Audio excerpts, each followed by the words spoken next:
ട്രെയിനിൻ്റെ ടൈം വിശ്വസിച്ച് നിങ്ങൾ ബുക്കിംഗ് ചെയ്യാതിരിക്കുക. ഇപ്പോഴാണ് ഡൽഹി എത്തിയത്, 1 മണിക്ക് എത്തേണ്ട ട്രെയിൻ ഇപ്പോഴാണ് എത്തിയത്. 1:30 എത്തുമെന്ന് പറഞ്ഞതാണ്. ഇന്ത്യൻ റെയിൽവേ അനാസ്ഥയാണ് ഇത് കാണുന്നത്. ട്രെയിന് എവിടെയോ വെച്ച് ഇന്നലെ രാത്രി ഉറങ്ങുന്ന സമയത്ത് എവിടെയോ വെച്ച് ലേറ്റായി പോയി, 3 മണിക്കൂർ ലേറ്റായി പോയി. ട്രാവലിംഗ് ബ്ലോഗായിരുന്നു. പിന്നെ ഞാൻ അൽത്താഫ് ഷംന നമ്മുടെ ഒരു ട്രിപ്പ് പോകുന്നുണ്ട്. അതൊരു പേജ് ത്രൂ ആണ് പോകുന്നത്, ഒരു പേജ് പ്രൊമോഷൻ ത്രൂ ആണ് നമ്മൾ പോകുന്നത്.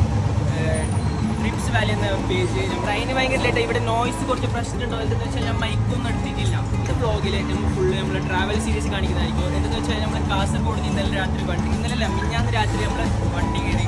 ഇനി ഡൽഹിയിലാണ് നമ്മുടെ സ്റ്റോപ്പുള്ളത്. ഒരു ദിവസം 17 മണിക്കൂറാണ് ഉള്ളത്. എന്ന് വെച്ചാൽ ഇവിടെ ടോട്ടൽ 2 ദിവസമായി. ഇപ്പോഴും ലേറ്റാണ്, ഇപ്പോൾ കുറച്ച് ഫാസ്റ്റായി ഓടിക്കുന്നുണ്ട്. നമ്മൾ അവിടുന്ന് ബസ് ഉണ്ട്, മനാലിയിലോട്ട് പോകുന്ന ഡൽഹി ടു മനാലി ബസ് ഉണ്ട്. അത് നമ്മൾക്ക് എന്തായാലും അത് കിട്ടില്ല എന്ന് ഉറപ്പുണ്ട്. എന്ന് വെച്ചാൽ ഈ ട്രെയിൻ ഇപ്പോഴും ലേറ്റ് ആയിട്ടുണ്ട്. അവിടെ ഡൽഹി എത്തുന്ന സമയം 6 മണിയാണ് കാണിക്കുന്നത്. 1 മണിയാണ് ഫസ്റ്റ് കാണിച്ചുകൊണ്ടായിരുന്നത്, 6 മണിയാണ് ഇപ്പോൾ കാണിക്കുന്നത്. ഇതാണ് നമ്മളെ മണാലി ഗൈസ്. മണാലി എത്തി ഗൈസ്. നമ്മള് കളിയാക്കിയ ബസ് അവിടെ കാത്തിക്കല്ലേ, 9 മണിക്ക് എത്തും. ഇവിടെ ഭയങ്കര തണുപ്പാണ് നമ്മൾ കാണുന്നത്. ക്യാമറയിൽ കാണുമ്പോൾ പുറത്തേക്ക് ഇറങ്ങി നോക്കി, ഇത് AC-ലാണ് ഉള്ളത്. കാണുമ്പോൾ ഒരു ചൂട് ഫീൽ ചെയ്യും, പക്ഷേ ഭയങ്കര തണുപ്പല്ലേ. ഭക്ഷണമില്ല, ഭക്ഷണം ഓർഡർ ചെയ്തിട്ടുണ്ട്. ഇവന് ഒരു ട്രാവൽ ഏജൻസിന്റെ ഭാഗമായിട്ട് വന്നതാണ്. ഇപ്പോൾ നിങ്ങൾ എത്ര ആളുണ്ട് ഇവിടെ? 20 ആളുണ്ട്. 20 ആളെ മറ്റേ സ്റ്റോറി പറയും, എന്താ പറ്റിയ ഭക്ഷണം ഓർഡർ ചെയ്ത കഥ പറ കഥ പറ. ഫസ്റ്റ് പറ.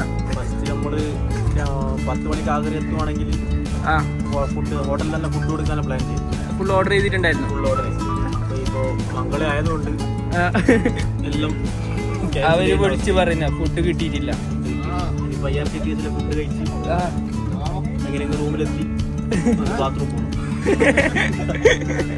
ട്രെയിൻ നമ്മളെ വളരെയധികം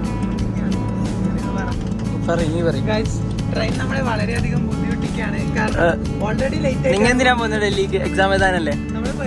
പ്ലാനിങ്ങില്ല പോന്നെ. നാളാണ് എക്സാം. അപ്പൊ ഇന്ന് തന്നെ പോയിട്ട് ഇന്നെ പോയിട്ട് പഠിക്കണം.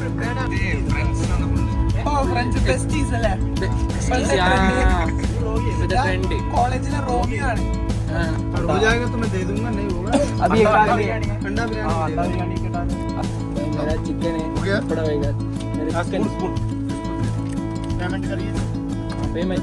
പിന്നെയും മലയാളിച്ചിനെ കിട്ടിയിട്ടുണ്ട്. നിങ്ങളുടെ പേരെന്താ? Hi guys, Saddam. നിങ്ങളുടെ പേര്? നിങ്ങളെ? മൻസൂർ. ഷാഫി മലപ്പുറം. ഷാഫി മലപ്പുറം.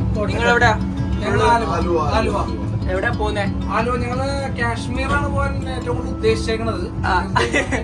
കാശ്മീർ തന്നെ ആയിരിക്കും. നമ്മളും മനാലിയാ പോകുന്നേ. അവിടെ സ്നോ ഉണ്ടോന്ന് അറിയില്ല. ഇനി നമ്മൾ റിട്ടേൺ വരും, ഡൽഹി ഇറങ്ങി പോകും. അല്ല, എന്തായാലും ഞങ്ങള് തീരുമാനില്ല. ഒരുപാട് സ്ഥലത്ത് ഞങ്ങൾക്ക് ഓൾമോസ്റ്റ് പോകാനുണ്ട്.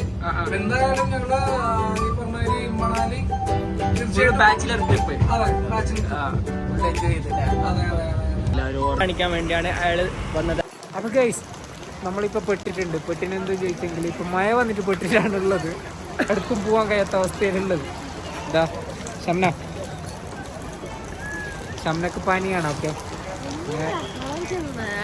അല്ലേ? ഓക്കെ. അപ്പൊ അങ്കും ഈയാക്കാണ് പനിയുള്ളത്. ക്ലൈമറ്റ് നോക്കിയാ ഇപ്പൊ മണി എത്രയാ? 3 മണിയായിട്ട്. നമ്മളെ നാട്ടിൽ 7 മണിയായ പോലെ ഉണ്ട്. ടൈം ഉച്ചക്ക് 3 മണിയായുള്ളൂ. എന്തായാലും നമ്മളിപ്പോൾ ഈ വ്ളോഗ് വൈൻഡപ്പ് ചെയ്യുന്നുണ്ട്. കാരണം എന്താ വെച്ചാൽ നമ്മളിന് നേരെ പോകുന്നത് റൂമിലേക്കാണ്. ഫുള്ള് ടയർഡായിട്ടുണ്ട്. അപ്പോൾ ഇനി നമുക്ക് നെക്സ്റ്റ് വ്ളോഗിൽ കാണാം. ഓക്കെ, പിന്നെ അതിനെങ്ങനെ സബ്സ്ക്രൈബ് ആക്കുക, ഷെയർ ആക്കുക, സപ്പോർട്ട് ആക്കുക. എപ്പോഴും പറയുന്ന പോലെ ബെല്ലൈക്കൺ അമർക്കുക.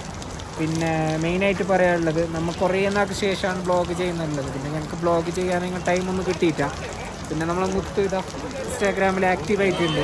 എന്തായാലും നിങ്ങളെ സപ്പോർട്ട്, ഇവന് കൊടുക്കുന്ന സപ്പോർട്ട് പോലെ തന്നെ നമുക്കും സപ്പോർട്ട് ചെയ്യാം. Okay bye.